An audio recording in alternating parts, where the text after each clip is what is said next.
What's up, everybody? This is Dylan from Let's Talk Balls. Before we start the episode this week, we just want to address the elephant in the room, the passing of Kobe Bryant, his young daughter Gianna, and 7 other victims in the crash. We just wanted to, address it and say that our hearts go out to the Bryant family and all the families of everybody who was a victim in the crash. We want to do a 24-second moment of silence for Kobe Bryant and the victims in the crash out of respect. If you could please join us in this 24-second moment of silence. Don't fast forward through.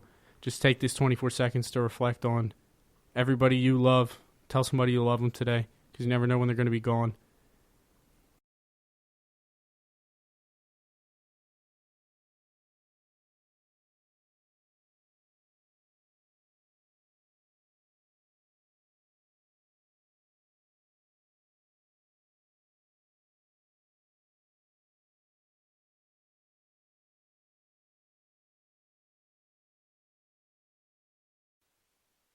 Thank you. Now let's get to the podcast. And Drew McIntyre looked so fucking cool. If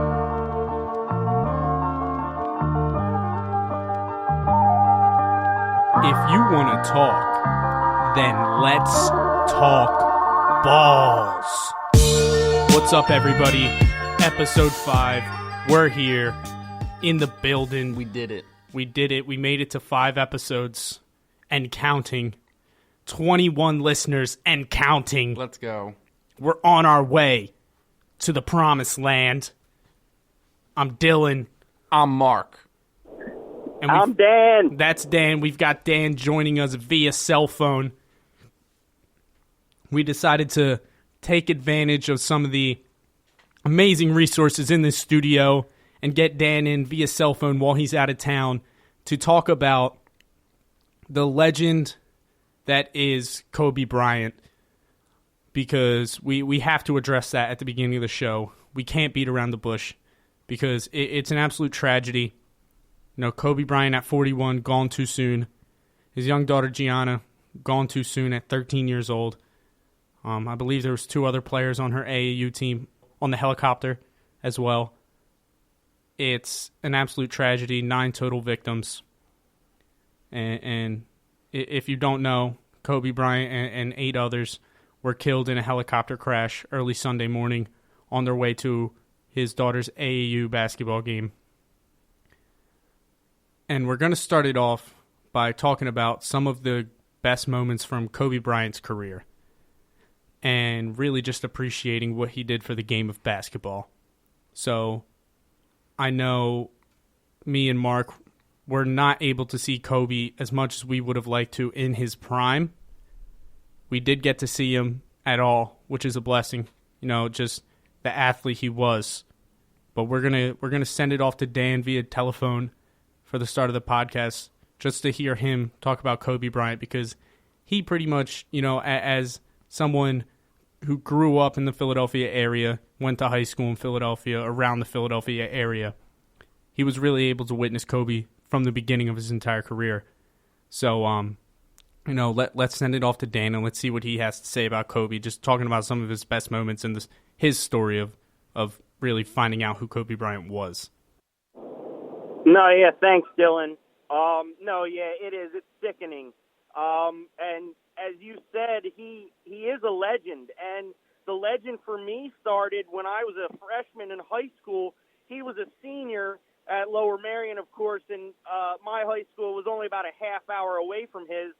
And I played basketball, and kids on my team were talking about him, saying, there's this kid, Kobe Bryant, and of course the name just popped out when you heard it for the first time.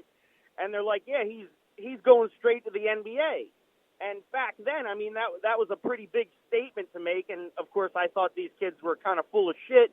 But then, sure enough, he goes on, wins a state title with Lower Merion, and then declares for the NBA, a couple days later. And his career from the start was just gold. He, of course, got drafted by the Lakers, and he got to pair up with Shaq from the start. And it was Shaq's team at first when they won those first 3 titles. But then after Shaq left, it became the Kobe show. He was like your Michael Jordan for you guys. You guys didn't get to watch Michael at all, did you? One didn't sec. see any of my. So yeah, you we only weren't able to saw- watch Michael Jordan. I guess the player you could call that for us would be LeBron James. Yeah, exactly.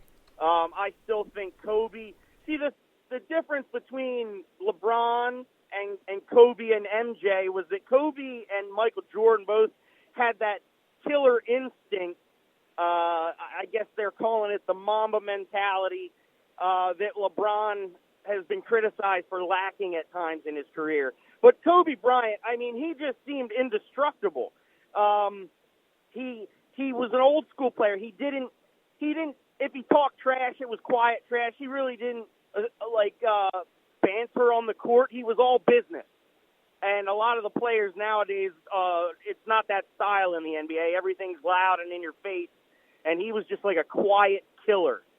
Yeah, definitely. And I feel like that's what we're hearing a lot about Kobe specifically is just everybody when they're talking about him is, that Mamba mentality, that killer instinct. I remember they're talking about the story about Kobe Bryant and going to talk to the Eagles when they spent a week in Los Angeles the year they won the Super Bowl when they were about to face the Rams, and Kobe Bryant having a conversation with the team just about, that Mamba mentality, that killer instinct.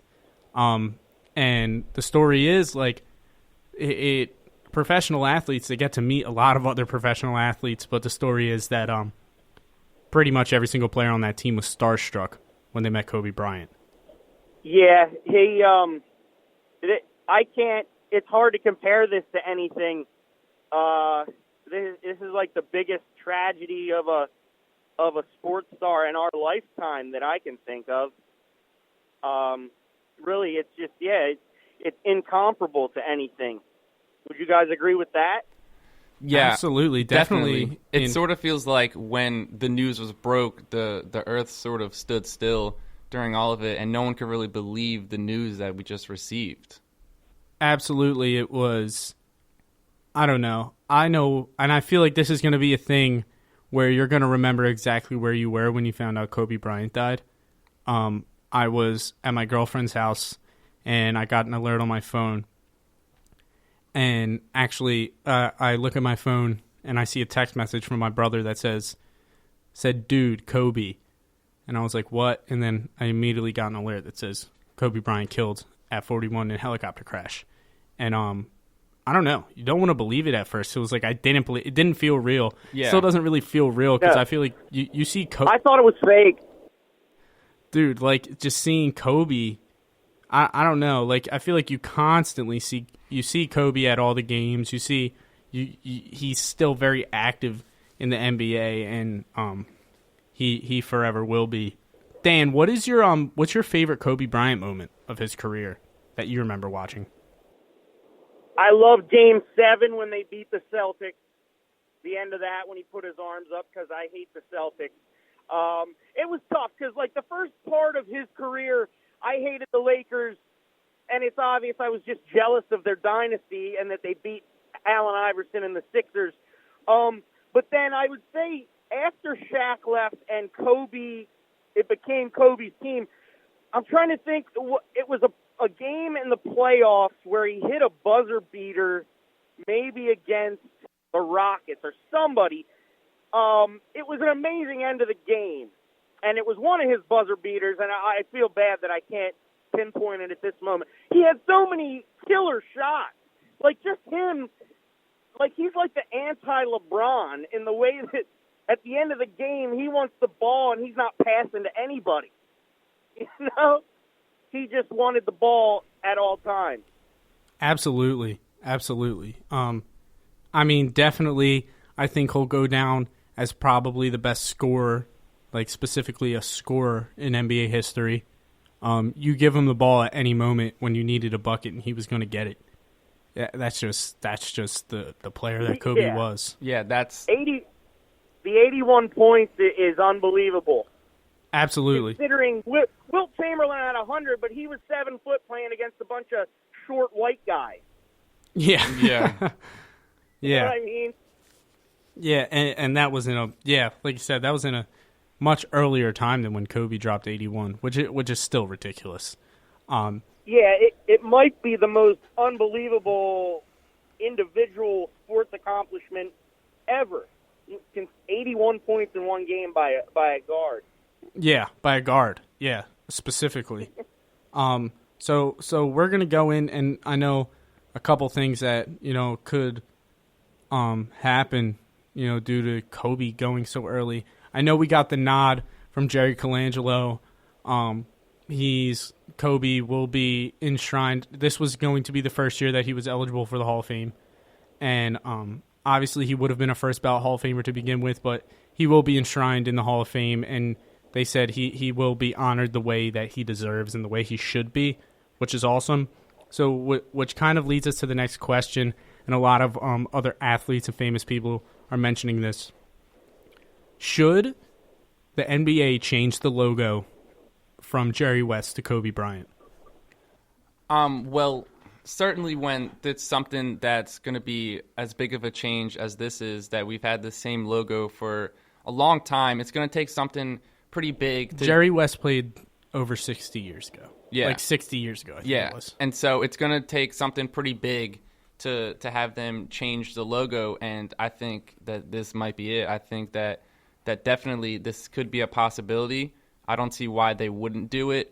Just seeing about how he was so loved by everybody, and then especially in L.A. and then in Philadelphia, and everyone who paid attention to the game of basketball, they loved Kobe Bryant. So I think that it's definitely in the running. You either loved him or hated him for being as good as he was. Yeah, but you always respected him. Absolutely, always respected Kobe Bryant in his game. Yeah, because he was just that good at basketball, and you just hated him because he was so good. And he wanted to win more than anything else, you know what I mean? Yeah. I believe he has one NBA MVP in his career, 2 finals MVPs, but he does have one MVP. But I know Kobe definitely, and I believe this, you've heard him say he'll take 5 rings over an MVP any day of the week. He'll take a ring over an MVP any day of the week. So, I mean, Dan, what's your opinion? Do you think they should go on and change the NBA logo to a picture of Kobe Bryant?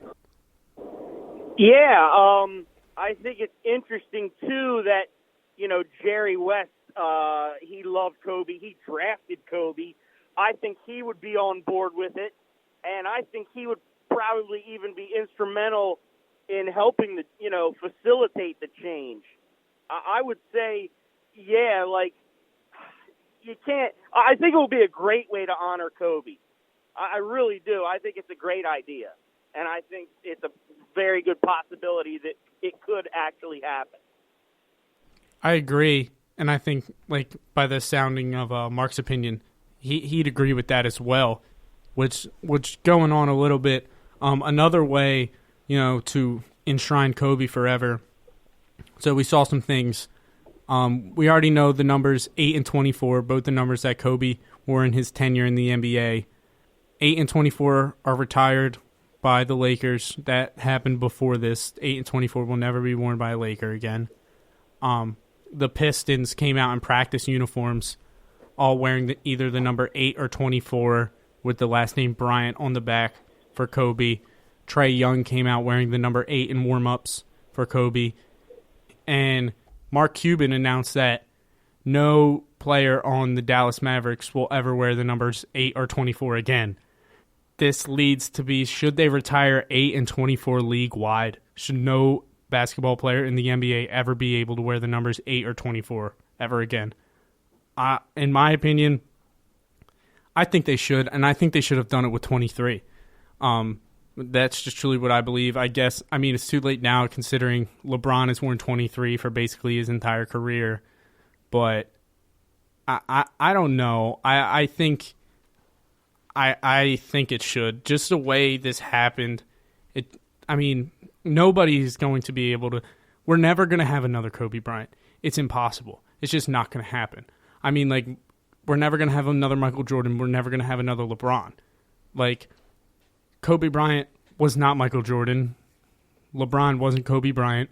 These are all probably in my opinion, the 3 best players in NBA history. That would be the top 3.